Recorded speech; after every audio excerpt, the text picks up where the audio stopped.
Hello, everyone. Welcome to our presentation.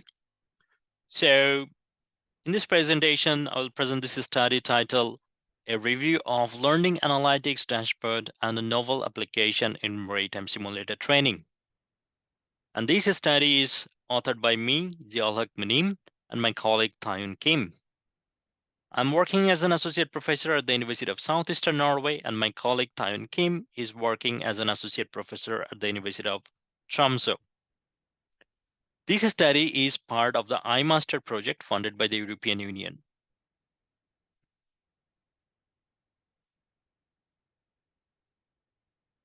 So in this study, we are reviewing the literature on LADs, Learning Analytics Dashboard, and then we're trying to see the potential for LADs in the context of maritime simulator training. So LADs are usually useful in assessing progress of students and also providing insights to students and also the teachers. Usually LEDs can be three types. It could be student focused, so only the students see different visualizations and different data about their performance. LEDs can be teacher focused, where the teacher can only see student performance and different insights about their performance.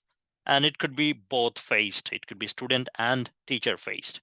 Okay, where for the same task or same exercise, both the student and teacher can see what's going on, but it might be possible to see different things. So the teacher might see different information insights, and the students might see different information and insight for which fits them best.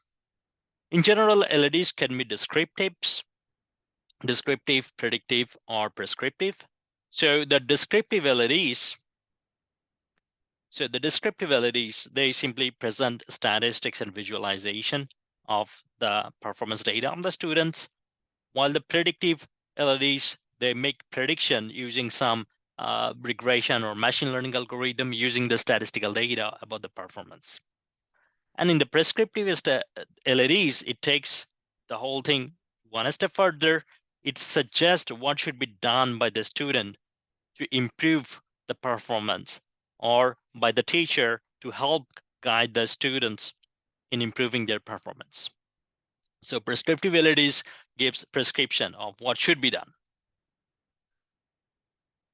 When it comes to maritime simulated training, normally there are various types of simulators used in maritime education and training because it would be difficult. So in marine engineering and nautical education and training, it would be difficult to train the students in the ships from the early days because it will be very expensive to do so, and it is resource constrained. So that's why we have the simulators for the training purposes, and simulators can be of various different modalities. It could be full mission 360-degree simulators, it could be desktop simulators, and so on. It could be VR simulators, cloud simulators, etc. But when it comes to assessment of this simulator training, majority of the cases, most of the cases, they are subjective assessment by the instructors. But sometimes if there are a lot of students, it might be difficult for the instructors to follow the activities of all the students and give them feedback which is bias free.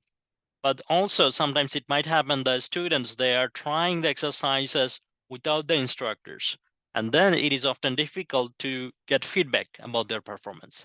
So having these LEDs could be really useful in this context, where the students, when they're training themselves without the instructors without the instructors, they can get feedback. How are they doing?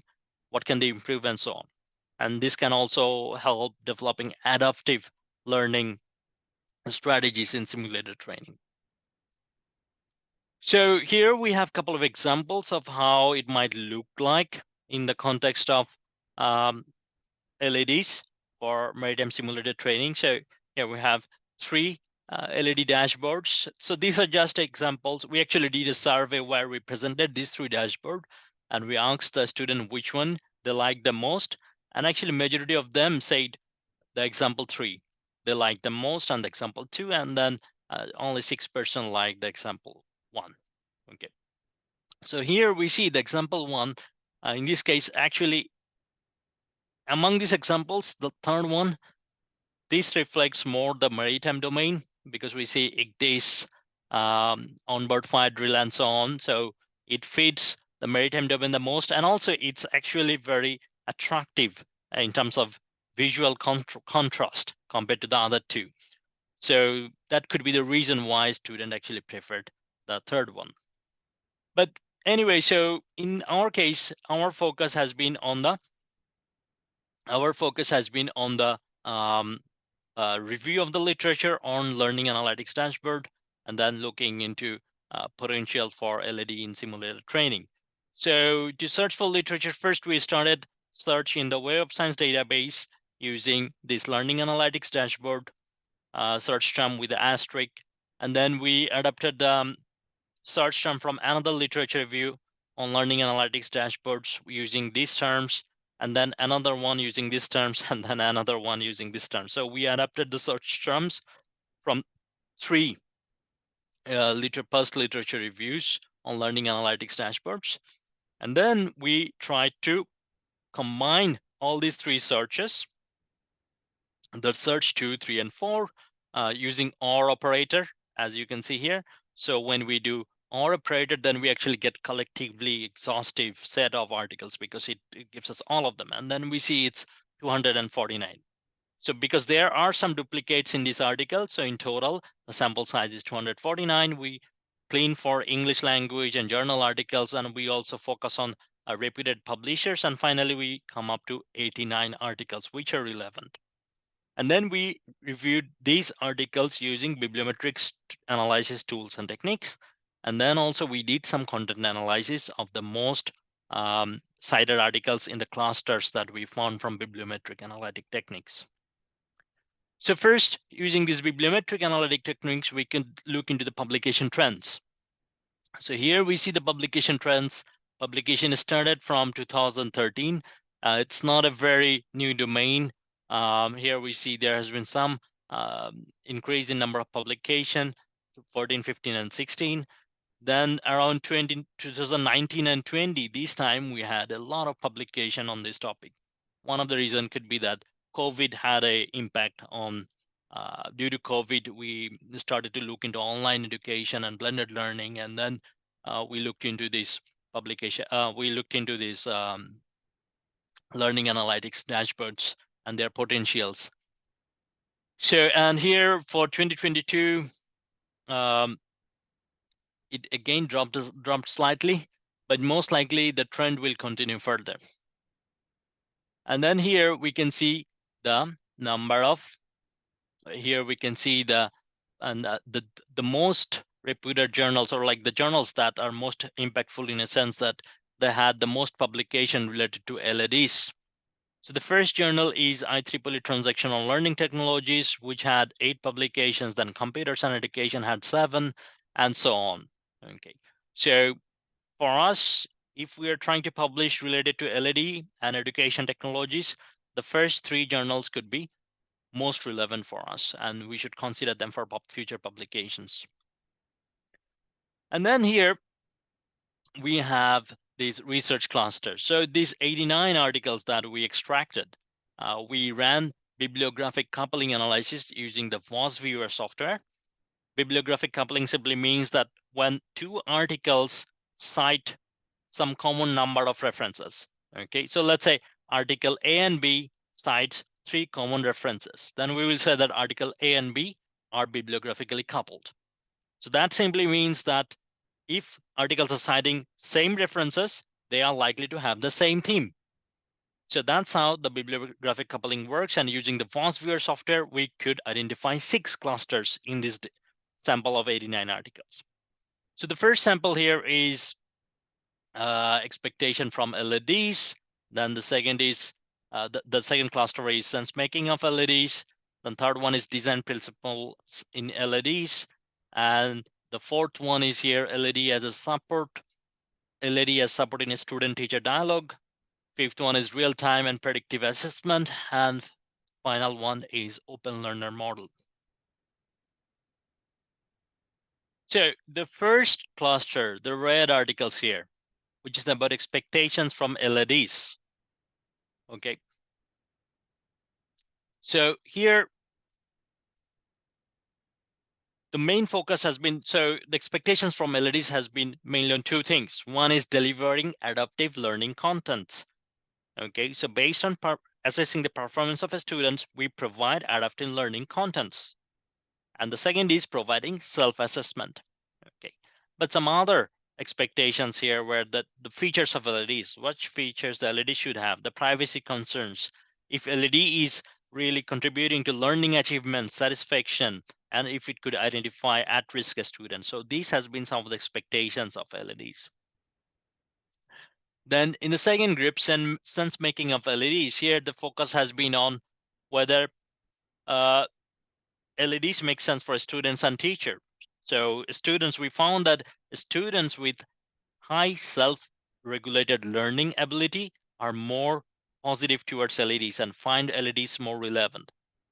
And teachers are often frustrated with the LEDs, but we also find that if LEDs in their design, they consider pedagogy theories, most likely they would make better sense to the students and the teachers. Then the third cluster, which is about design principles, here we see that, okay, so LEDs, if they have higher visual attraction, then they are more attractive to the users. And also LED should have some feedback loop, and feedback loops can have 4 categories. So it could be cognitive feedback, behavioral feedback, outcome-oriented feedback, and process-oriented feedback. And in the fourth cluster, so when we talk about the LEDs as a support tool in the teacher-student guidance here, there were some studies that were looking into the advisory process of students into different courses, and they found that students normally are more motivated, and also it triggers dialogue when LEDs are used, and also it improves the advisory guidance for low performing students. And when it comes to the fifth cluster, real-time and predictive assessment, here LEDs were used to identify students at risk. It usually improves performance, and also it enhances feedback in the face-to-face dialogue and also in group assessments. And finally, in the 6 clusters here, open learner model here, the most of the studies focused on a student face LEDs, and it was useful in helping identify core competencies of students and assess their level of understanding, and also reveal challenges faced by the students. And finally, it also improves the reflection on learning by the students. So these are the 4 themes that we found using the bibliometric coupling tool. And finally, we try to see if we could develop some LED concept for maritime simulated training using simulated log data. So we ran some exercises. We ran some exercises for 12 students, but here we use data of only 1 student initially, which had 6,600 data points. We had 24 parameters. We ran the data using data robot platform and for anomaly detection, and 1-class support vector machine anomaly detection with calibration was the most suited model. And here we could reveal something called feature impact. So out of the 24 parameters that we input, it say that for anomaly, so we can actually interpret anomaly as uniqueness. So for uniqueness, the distance to other shapes, that was the most important one, and also rate of turn and heading. So these are relevant ones. So the most important one is distance to all shapes, and other relevance, other impacts are relative to the most important one. And here we could see, so for this one student, if we look into the distance to all shapes, we see how this anomaly, so here we have the anomaly score on the y-axis, and here we have the distance to all shapes in the x-axis. So here we see that when the distance to all shapes goes around 4,500 meters, that's when we have some anomaly in this in this performance in this student data. Okay, so when we look into only one of them, then it's really hard to say anything from it. But then later, we also collected some more data for 8 more ships. And then we tried to look into that. And here we have those information. So here, this is for vessel A, this is for vessel B, this is for vessel C, and this is for vessel D. So here you see A and B, they have a very similar pattern. Although the values of speed and so on are not exactly the same, but you see they have a similar pattern. And here, C and D, you see they have a similar pattern. Similarly, here you see E and F have a similar pattern, and G and H have a similar pattern. If we could have all this data into one figure, all this pattern into one figure, we could easily see that A, B, E, and F. So A, B, E, and F, they have a similar pattern. And then we could see that C, D, G, and H, they have a similar pattern. And it is kind of clear that, because this second group, they haven't even started their vessel, it looks like, because their speed was very, very low speed. So it looks like the group with A, B, E, and F, they did the exercise correctly, and the ones with C, D, G, and H did the exercise wrong. So that's how we can actually implement these simulated log data from the exercises and use machine learning to kind of visualize the performance. If the students could see all this performance in one window, they could compare how they're doing in real time, and then they could correct their actions if needed. So thank you for listening. Here you can scan this QR code and connect with me on LinkedIn. And if you want to reach out my email, this is my email address. Thank you.